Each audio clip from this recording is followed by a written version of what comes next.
আমরা যারা বাসায় থাকি আমাদের মেয়েদের কাজের সূচনা হয় সকালটা ঝাড়ু দিয়ে, আর সকাল সকাল ঝাড়ু নিয়ে দৌড়াদৌড়ি করতে করতে কাজের মেয়েদের মতো সময়টা যে কিভাবে চলে যায় তা একদম টেরই পাওয়া যায় না।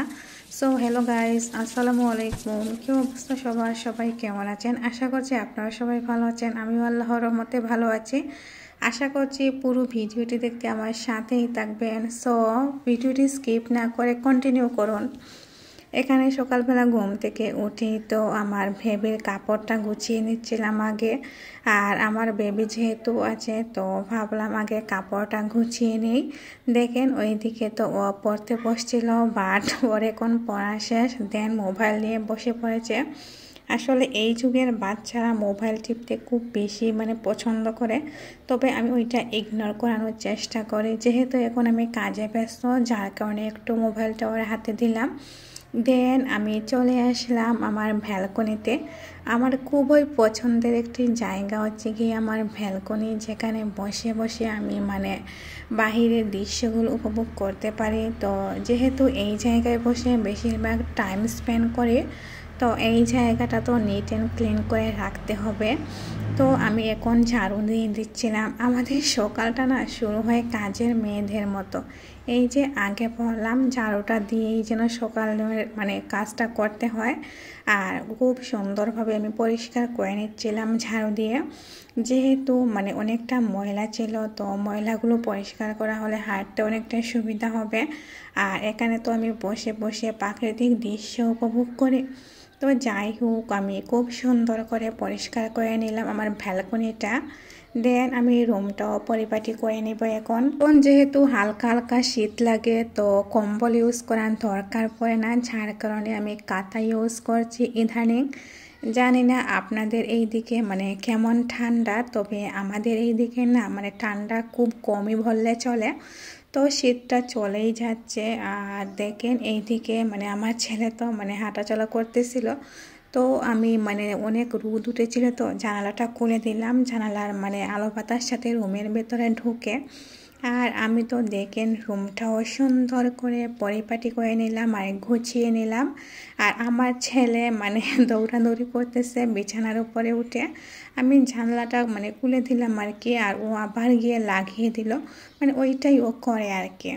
তো যাই হোক, এই দিকে এখন আমি ফ্রেশ হয়ে নিব আর কি। আর এখানে আমি ফ্রেশ হয়ে নিচ্ছিলাম। আর যেহেতু আমার কাজটা শেষ হয়ে গেল, এখন আমি রান্না বান্না করবো দুপুরের জন্য। তো আমি আগে হাতটা পরিষ্কার করে নিচ্ছি, দেন আমি গিয়ে রান্না বান্না করবো। রুমটা পরিষ্কার করা হয়ে গেলে তো হাত মুখ না ধুলে আমার কেমন জানি লাগে, আর খিটখিটে ভাবটাও যায় না।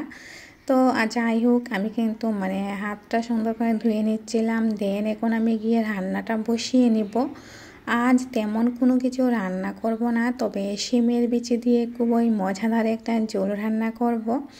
গতকালকের ভিডিও যারা আপনারা দেখেছেন তারা তো নিশ্চিত জানেন যে আমি আজ কী রান্না করব, কারণ আমি গতকালকে শেয়ার করেছিলাম যে আজ আমি শিং মাছের ঝোল রান্না করব। আর ওইটাই পরবর্তী ভিডিওতে আপনাদের সাথে শেয়ার করব, তাও আবার সবার পছন্দের শিমের বিচি দিয়ে।